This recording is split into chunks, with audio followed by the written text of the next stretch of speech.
y sinceramente era un tipo de latino ingreso y eso es que hizo es el órgano y el técnico. Dediqué mi trabajo a María Paz, que venía en camino, y para mí es muy emocionante saber que una tataranieta de Chepi está aquí.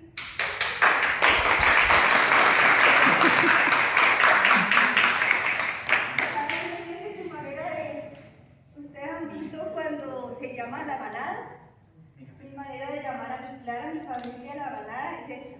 Mi Charito no ha entendido, está en laboratorio solamente, en la vía.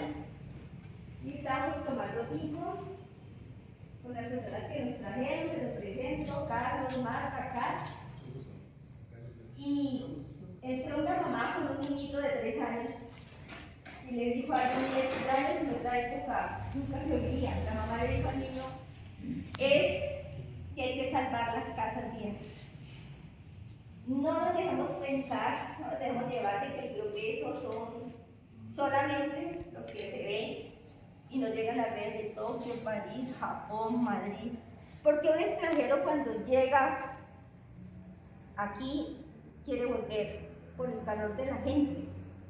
Yo conocí a un extranjero que se enamoró de Manizales y le dijo a su esposa, yo me voy a vivir a Manizales. Y la esposa le dijo, ojo que el fogón no siempre va a estar prendido. Él llegó a una Navidad y el fogón permanecía prendido y el fogón atraía a toda una familia. Y entonces él dijo, yo quiero ir a Colombia porque allá todo el mundo conversa en torno a un fogón. La gente en las grandes capitales está muy sola. No me cabe la menor duda de que las masacres de esos locos, entre comillas, que cogen un arma y matan a 40 en un centro comercial, es un problema de soledad, de anonimato. Ellos no son importantes y no tienen ni siquiera una tienda en la esquina, abajo, no tienen un amigo con el cual pararse en la cuadra a hablar de cualquier cosa y de lo que le pasa a sí mismo. Entonces, para salir del anonimato, matan a todo el mundo y se matan, pero tuvieron un cuarto de hora en que ellos fueron alguien, así fuera a matar. Entonces, las grandes civilizaciones están sufriendo de soledad, de suicidio, de depresión. Este proyecto lo que quiere es salvar las casas antiguas porque en ellas está la historia. Y entonces el historiador de hoy es Diego Eloy Valdés. Y él me decía, es que usted habla muy bonito, pero yo no hago. No, resulta que yo le dije a él, pero es que usted tiene la memoria de esta casa. Nadie le puede quitar a él lo que él vivió en esta casa. Y lo que él debe contar de esa casa es sagrado, porque esa es su historia, que no es la historia ni siquiera totalmente de su generación. Cada uno vive su historia con un filtro. Y es posible que 5 hermanitos hayan concebido cosas muy distintas, aunque se criaron en la misma casa, por la manera de ser de cada uno. Porque ustedes como centro de historia tienen que venir a hablar con la gente de todas las edades y del común. La mejor historia es la bibliografía que está en los libros, pero la otra historia, la historia de los detalles, de los cafés, de los abrazos, de la memoria fotográfica y del corazón, es la que está a través del relato. Y ustedes como centro de historia aquí se van a articular con una cantidad de personas que vienen de otras partes y todo lo que ustedes tengan que contar van a caer en un terreno propicio. Historia local, Toro es un municipio de 450 años, ciudad confederada. Entonces, un grupo de personas que nos gusta la academia hemos venido trabajando en el tema, juntamente con amigos como Diego Eloy Valdés, Juan Esteban Sarmiento, y que él es miembro de nuestro centro, y nuestros 2 miembros fundadores que los presento y para que estén acá. Edmilson Jesús Villada y mi compañero Álvaro Javier Puerta. Álvaro Javier Puerta, sin ufanarme, por decir, puedo decirle que es el investigador número 1 de la cultura religiosa de nuestro municipio, comenzando desde la llegada de Nuestra Señora de la Consolación de todo. Y nuestro compañero Edmilson Jesús Villada, que es el secretario de nuestro centro de historia, es una persona dedicada mucho también al tema de medio ambiente y el tema de gastronomía y de hacer vínculos con muchas entidades. También quiero darles las gracias infinitas aquí a nuestro compañero Juan Esteban Chilo por haber facilitado la vivienda, una vivienda ancestral, ¿cierto? Que reúne mucha historia, como lo dice nuestra compañera Ana María. Bueno, y entonces quiero que mi compañero Álvaro lea algo referente a la historia de la vivienda en Toro y la forma de fundar y una reflexión de Ana María Castro sobre las casas paternas. Bueno, los dejo un momento y ya regreso para traerles la... Toro, construida sobre paredes de bareque, guadua, tapia pisada o adobe, techos de paja, con cercas de guadua llamados palenques, con solares amplios que albergaban plantas y árboles propios del ecosistema, con espacios dedicados a las flores, huertas y plantas medicinales. Eran amplias casas con un patio interior empedrado, con un portón de acceso al interior y los famosos claroscuros zaguanes. La vivienda a través de la puerta, ventana, reclamaba la privacidad, niega la individualidad y mediante ese elemento comunicador logra la interrelación entre colectividad e individualidad, entre familia y sociedad. La calle es amigable, viva, allí se cumple de manera continua la integración de la comunidad. Sus relaciones sociales se desarrollan al más alto y verdadero sentido del vecindario. Por eso vamos a ver un poquito la forma de fundar. Fundar un poblado era un acto solemnísimo, el cual se daba constancia en acta levantada por escribano. El ceremonial era uniforme y formal y venía descrito con precisión en los manuales o instrucciones dadas a los conquistadores. Mediante el mismo se tomaba posesión de la tierra. Inmediatamente se trazaba la plaza como un cuadro o rectángulo en la cual se clavaba el símbolo de la justicia y gobierno, y a partir de ella las calles que se extendían formando una retícula, inclinándose al sitio de la iglesia en el costado de esta plaza, y al de los otros edificios, repartiéndose los diversos solares entre los vecinos y nombrándose las autoridades que regían la ciudad y disponían los edificios. Retícula es una serie de líneas y guías imaginarias, tanto horizontales como verticales y diagonales, que permiten la distribución de los componentes del espacio. El zaguán, punto de transición entre la calle y la vivienda, está rematado con el contraportón, en la parte que está ahí. Reflexión de Ana María Castro sobre las casas paternales. Por sus ventanas entra el sol. Los llantos de los niños recién nacidos subían hasta las tapias viejas y se calmaban con los arrullos de las madres y abuelas. Las casas de nuestros ancestros son templos en donde la vida nacía. A las 6 se reunían los participantes en torno al rosario. En sus baldosas quedó escrita la vida de una familia hasta que los hijos crecieron y la migración se llevó a unos y otros.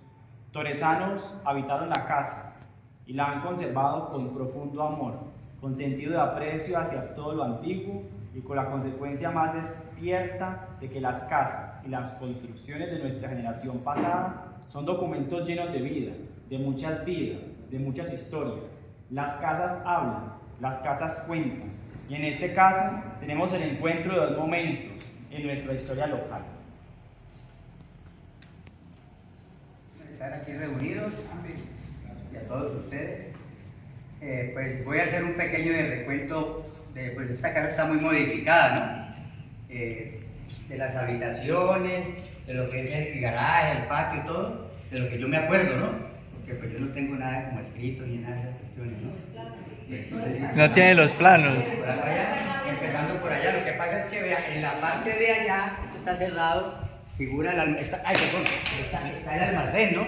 El almacén que en ese momento, allá había un almacén de telas. En esa época no se conseguía casi ropa hecha. Entonces, ahí había un almacén de tela donde la gente iba y compraba su 1,10 m, lo que fuera para su ropa. Había mucha modista aquí en Toro, muchos sastres, gente de la capacidad de hacer vestidos completos con sus sacos y todas las cosas. Allá al frente, saliendo muy poco, estaba el otro almacén de la hermana de mi tía Lucrecia, que se llamaba El Expreso, también era otro almacén de tela, prácticamente eran los dos únicos almacenes en esa época en Toro.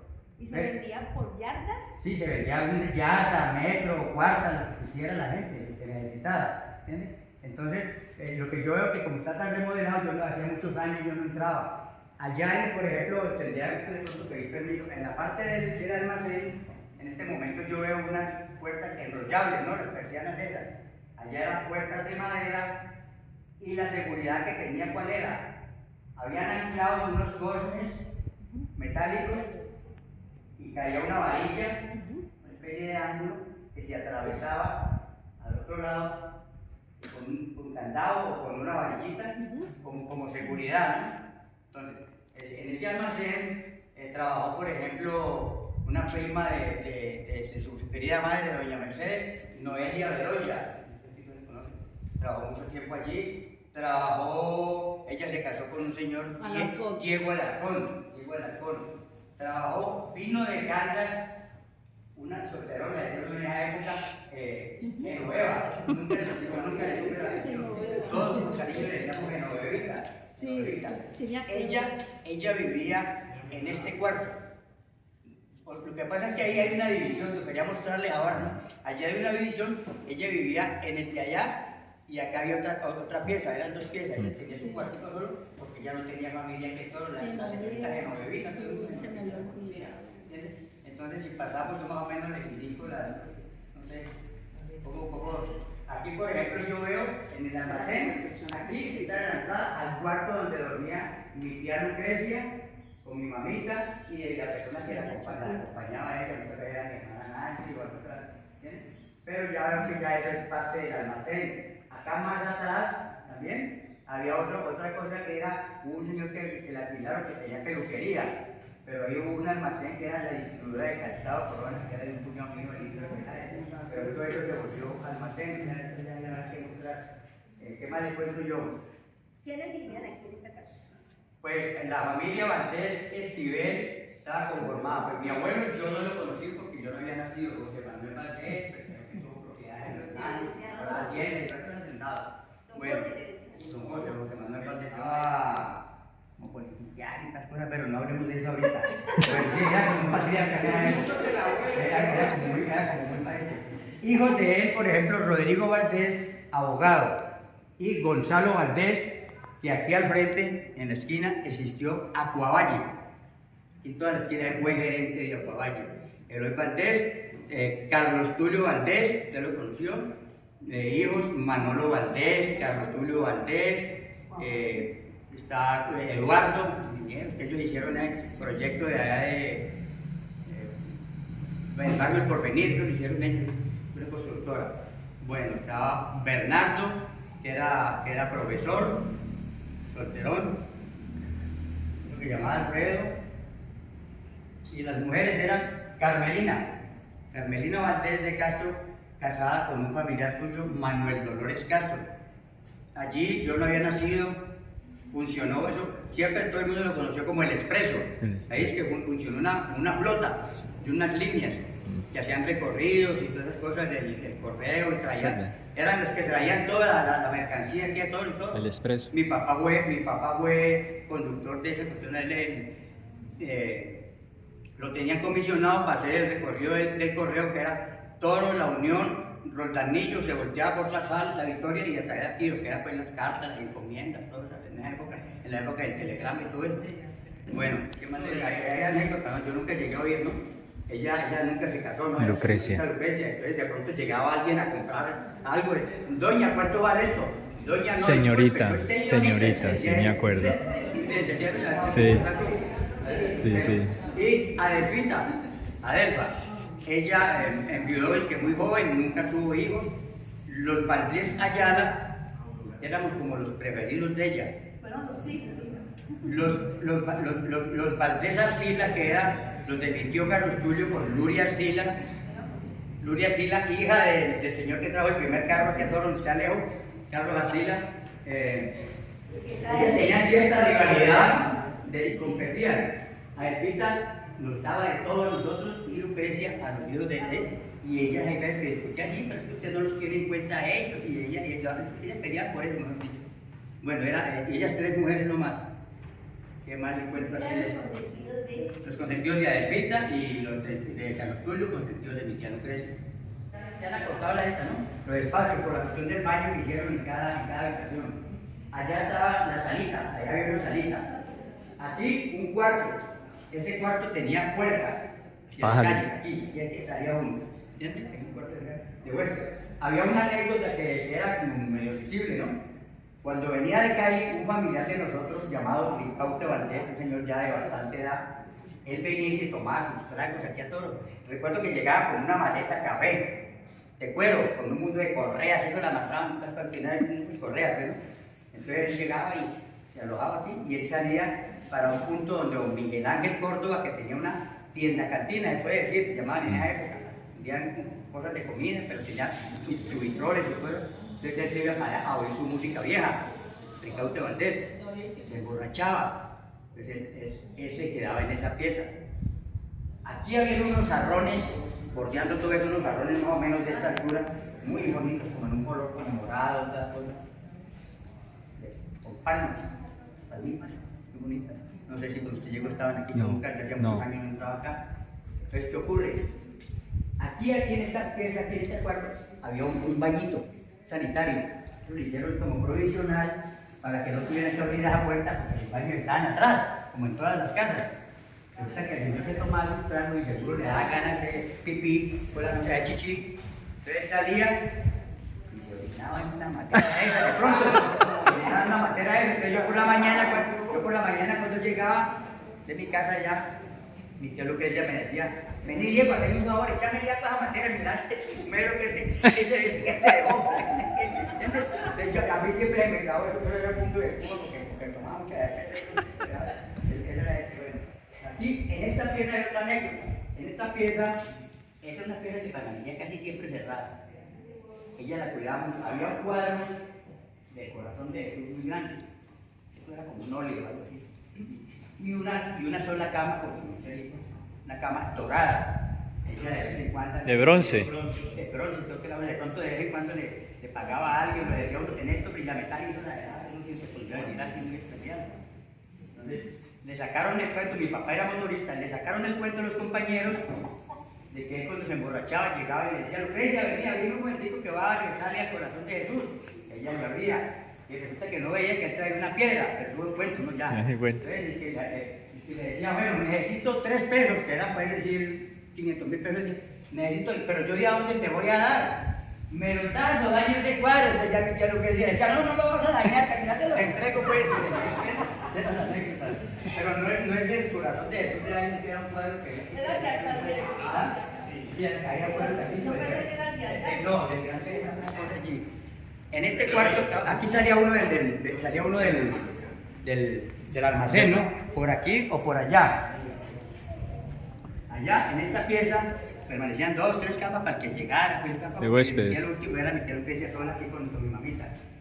Ya cerraron ahí, ya miré. Sí. Tenía una puerta.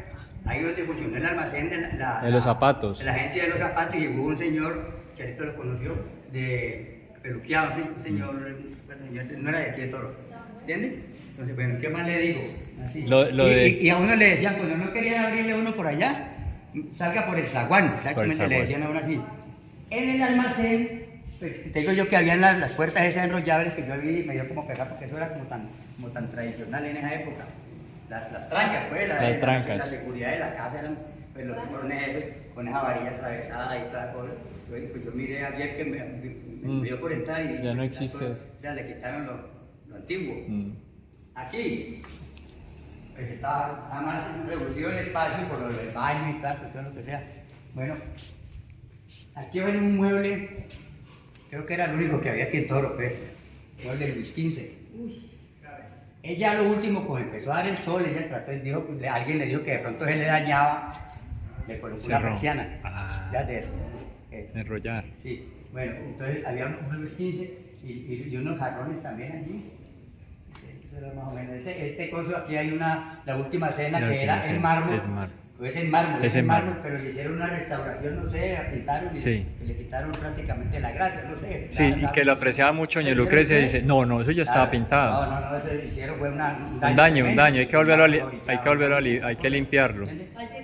Aquí a la vuelta, hicieron unos bañitos que tengo una historia que pues que eso hasta a mí me tocó. Mi tío Eloy mentaba madres alegando, porque mi tío era un tipo alto, y resulta que mi tía Lucrecia hizo hacer un bañito ahí y allá un explosecito, tiene esta que está cerrada. Y eso era muy bajito, y llegó mi tío, le dijo a entrar y se metió, qué golpe en esa pared aquí en la frente, y eso renegaba, tengo ganas de venir con una porra y darle eso y tumbar eso de la adecuada para echarle el alimento a los animales. Lo de la casita de allá en la esquina, que también dijo que vivía alguien allá, que era el que abría... Allá en el fondo, el señor que cuidaba el garaje, el que les abría a ellos. Yo no sé si era muy pariente, muy lejano, pero él toda la vida abrió esa puerta. Él tenía su habitacióncita allá. Sí, era Mayordomo. Leopoldino López. Él era tío del finado Alfonso López, que le decían Cuete, que era el papá de este muchacho que tiene motocarro de Chispún, de Iván. De Chispún, sí. Y él era muy mal geniado. ¿Cuál era la característica de él? ¿Es abuelo de Chispún? Sí, ¿ah? Como abuelo de Chispún, no era como abuelo. como Tío abuelo. Chispún, Bueno, tío ¿qué abuelo. le digo yo? ¿Cuál era la característica de él? Siempre usó pantalones kaki. Siempre usó pantalones kaki y nunca usó zapatos. Y él en medio de sus cosas, él tenía sus chistes. Cuando empezaba a lloviznar, decía, siquiera está lloviznando porque se me van a mojar las plantas. ¿Qué más? Le preguntaba, no, las plantas de los pies, decía él, tenía. Una vez le dijo a mi tía Lucrecia, que era un señor que era pues un santo de señor, pero desafortunadamente lo mató hasta un familiar, que era músico, Marquitos Valencia. Entonces él le dijo una vez a mi tía Lucrecia, Marquitos Valencia es bandolero. ¿Cómo se le ocurre decir de ese muchacho, ese señor es un santo? Es un bandolero, le dijo. ¿Y usted por qué dice eso? Y ella ya se le enojó, porque él toca bandola. Sí. Y a él le gustaba mucho el mecato, y hay veces que él sacaba del bolsillo, sacaba algo de gelatina, alguna cosa, gustaba mecato. Aquí enseguida administraron una tía de Charito, doña Unice. Hubo una cafetería aquí enseguida exactamente en lo que era El Club de Leones, que vendían cumis. Sí, Sí. toda cosa así. El mejor. Venía y se echaba panillucas en el bolsillo, esas cosas también así. Y en los bolsillos de atrás él guardaba muchas cosas, tornillitos, pedazos de cabulla. Entonces decía, no tiene un pedacito de este para amarrar algo así, espera un momentito. Están llenos de cosas, de aranderas y de tornillos y todas esas cosas. Leopoldino era muy mal geniado. Leopoldino. Estaban, sí. Era canería. Era más una historia. Estaba primero Emma Ortiz. Emma Ortiz ya después se enamoró de Fabio Valdés, pariente de nosotros, hijo de un señor Luis Jacinto Valdés, que fue el eterno, que abría la puerta de las monjas. Se pensionaron de la monja Lisandrito Valdés, papá y uno que le decían Lulada. Lulada, claro. Papá Lisandrito Valdés. Ella tuvo, ya se casó con él, bueno, ya después llegó Alba Trujillo, usted la conoció, Alba Trujillo también la acompañó. Sí. Después hubo una señora que después fue señora de Joaquín, era esta muchacha Marlene Hincapié, también. ¿Qué les decía yo la otra vez? Les conté algo. El día sábado era religiosamente la sopa, lo que llaman en los restaurantes sopa de raíces, que era la famosa sopa de arracache y yuca. ¿Por qué bajaban del campo unas bestias con los productos fresquitos? Entonces, sopa de arracache y yuca con carne desmechada. Aquí había una nevera. Aquí había una nevera. Nunca faltaba pues la lechita porque mi tío hoy tenía Vacas. finca, la finca la veranera. La veranera. Nos mandaba leche para todos los familiares. Entonces, y mi tía era como muy, pensaba mucho como en las enfermedades y que uno se alimentara muy bien. Ya tenía contrato con un señor que bajaba con un canastado de moras. Después de eso ella permanecía ahí, camine para que cojan buena sangre, decía ella. Entonces le echábamos azúcar y nos daban moras que daban miedo, ¿entiendes? Bueno, entonces hasta los choferes viejos, Polito Pérez, toda esa gente, inaugurando la piscina Ya están ahí uno en el trampolín, están tomando de sus tragos, esas cosas. Mucho tiempo. Y eso no se sabe en qué quedaron esas acciones y que todo esas cosas ya no deben funcionar nada. ¿Entiendes? Acá en el patio, ahí había, dice que sí le tocó verlo. Era tan organizado la vaina del garaje, pues, y otro acá, que por cualquier problema que tuviera un carro, ahí había un cárcamo. Había un cárcamo. Que se metiera por debajo del mecánico, alguna cosa, o hacer el cambio de aceite. Sí, Ya sí. después mi tía compró 2 gancitos, o lo regalaron, entonces le puso unos ladrillos acá abajo para posar los diablos que para que tuvieran los estos. Qué chévere. Un chofer que es muy conocido aquí en Toro por el mal genio, ya murió, ¿no? Campo Valdés. Campo Valdés, Campo Valdés era un tipo demasiado mal geniado. taxista. Entonces, este también mantenía unas gallinitas ahí, cuando se le abría la puerta, o él abría, porque algunos tenían llave, era al único que se le salían esas gallinas. Y empezaba a echar madres, uy, madre, qué buena. Mi hermana Nancy, que era como grosera también y todo, pero ya como en son de charla empezaban a pelear. Y es que las vas a matar, ¿o qué? Y vos no te metas. Y decía, ¿cómo no me metiste en nosotros? Ya, que yo estoy azarado, decía. Y era el único que por allá atrás va corriendo detrás de las gallinas para volverlas a ayudar. Y era al único que le salían, era al único que me enseñaba. Entonces una vez, yo le pregunté una vez a él y me dijo que era cierto. Campo Valdés, le dije yo, vos que tenés fama de malgeniado, decime si es verdad o no es verdad que el Leopoldino, pues, nosotros le decimos Pondo, Leopoldino, que cuidado, nos contó que llegaste vos por la mañana y te estabas pegando unos cabezazos en el guardabarro del carro.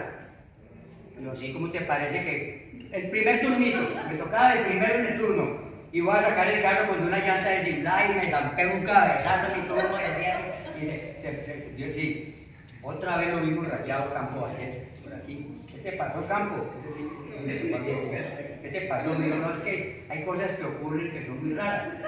Meto yo la mano a apretar un tornillito, y voy a sacar la mano y no que salía. Dije, pues por aquí entró, por aquí salía y fue Dicen que él fue el que hizo la fórmula del trabuco, ¿no? Yo conversando con unos familiares de más edad, me decían, no, el trabuco lo hizo un señor de apellido Vinasco, pero no se llamaba trabuco, era la famosa crema que daban en las primeras comuniones, que hay que cucharearlo, lo que pasa es que no era licuado, pero era la misma cosa. Lo preparaba muy rico también. Muy bueno, muy bueno. Porque los jugos de él eran Sí, claro, por supuesto preparaba muy bien. Mi abuelo se casó con mi abuela, pero él tiene unas relaciones primero con una hermana de mi abuela y tuvo conocido en ella. Entonces, mi tío Gilberto arrimaba la fuente de soda, estando yo pollo de la fuente de soda, entonces a él le gustaba mucho la lulada, pero le gustaba que yo le hiciera, entonces me decía, vení, mostrame esas manos, me decía. No, lávátelas bien, porque a él le gustaba que yo le hiciera la lulada por la mano. Decía, no, Ana, licuame el lulo ni nada, no. Que vos me le vas sacando y me le vas haciendo con la mano así. Y la endulzada, la famosa lulada. Entonces él le gustaba que le decía, pero lávate las manos, no, cochino, está muy mugroso, me decía. Y Esquivel, bueno, de uno que hoy en día es representante a la Cámara o al Senado, no sé qué, por lo de la guerrilla. Él figura como Marcos Calalcá, un ideólogo. Sí. Bueno, aquí de lo que aquí nuestro compañero Era descendencia aquí de todo. Ah, Marcos, mira pues. Está diciendo porque el proyecto también debe generar como una pregunta sobre por qué tanta violencia. Entonces, digamos que esos parentescos a veces como quedan acallados, pero él es de aquí. ¿Quién sabe qué le ocasionó venirse a las FARC? Marcos Calalcá es representante de la Cámara. Sí, representante de la Cámara. El abuelo era de aquí de todo. se cree que fue para el año 1910, un 20 de julio. ¿Cierto? Nótese los techos de las casas que eran construidos en paja, la mayoría, ¿cierto? Ya se veían algunos tipos de teja, ¿cierto? Si uno lee mucho la arquitectura colonial, los techos de teja ya de esa época pertenecían a familias más pudientes. Y esta foto se fue tomada desde la iglesia que se cayó, que la tuvo un terremoto. Aquí tenemos lo que, por ejemplo, lo que se llama el Regina, ¿vale? El Regina, ¿sí? Y esta es la casa que aún se conserva de casa de la familia de Jairo Valdés. Y aquí es Pompín. Aquí es lo que se llama Pompín, este sector acá, ¿sí? Mire que en el municipio había muchas palmas, de aquí palmas, y y se cree que fue el 20 de julio de 1910. ¿Sí? Este se tomó porque la foto es tomada desde arriba. Desde arriba, sí. Igual que arriba.